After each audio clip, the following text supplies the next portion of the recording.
তাত হন্তে খুবা-খুবি হুয়া উৎপন্ন ধান খান পুৰি হবে কৰিলে চিহ্ন খুবা-খুবি কোন খুবা-খুবিৰ কাৰ্য সম্পৰ্কে কি জানা লিখা খুবা-খুবি এহাল ভূত ফুটুনি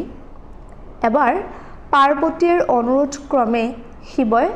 বিভিন্ন স্থানৰ পৰা কৃষি আহিলাপাতি গোটাই লৈ মাটি চ কৰি ধানৰ খেতি কৰে শিৱৰ ধাননি ডৰা নদন বদন হৈ বাঢ়ি অহাত হাগ বাধা নেউচি পাৰ্বতীয়ে মনে মনে চাবলৈ যায় মানে পাৰ্বতীৰ অনুৰোধত শিৱই খেতি কৰে যেতিয়া খেতি বাঢ়ি আহে তেতিয়া পাৰ্বতীয়ে চাবলৈ যাবলৈ ইচ্ছা কৰে কিন্তু মহাদেৱে কয় যে যাব নালাগে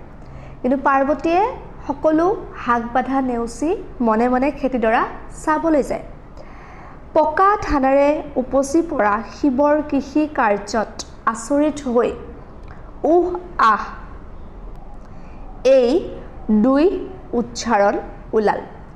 মানে ইমান ধুনীয়া ধান হৈছে আৰু ধানবোৰ পকিছে গতিকে পাৰ্বতীৰ মুখেৰে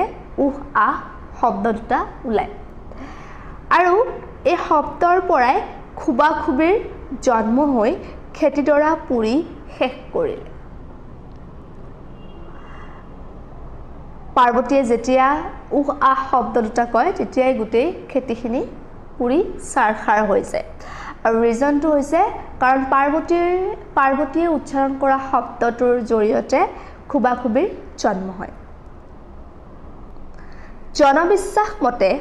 শিৱৰ বৰত খুবা-খুবিয়ে খেতি নষ্ট নকৰি নৱবিবাহিত বৰ-কইনাৰ গাত সোমাই সিহঁতৰ তেজ খাব যেতিয়া পাৰ্বতীৰ উচ্চাৰণৰ দ্বাৰা খুবা-খুবিৰ সৃষ্টি হ'ল তেতিয়া এটা চিন্তাৰ বিষয় উৎপন্ন হ'ল যে এনেদৰে যদি খুবা-খুবিয়ে খেতিপথাৰ নষ্ট কৰি দিয়ে তেনেহ'লে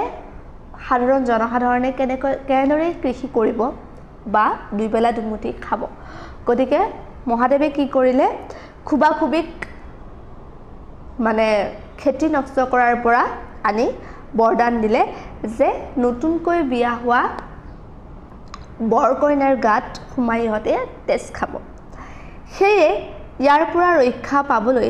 বিয়াৰ 3 দিনৰ দিনা খুবা-খুবিৰ সবাহ পতাৰ প্ৰথা অসমীয়া সমাজত আজিও প্ৰচলিত আছে গতিকে সেই যিটো বিপদ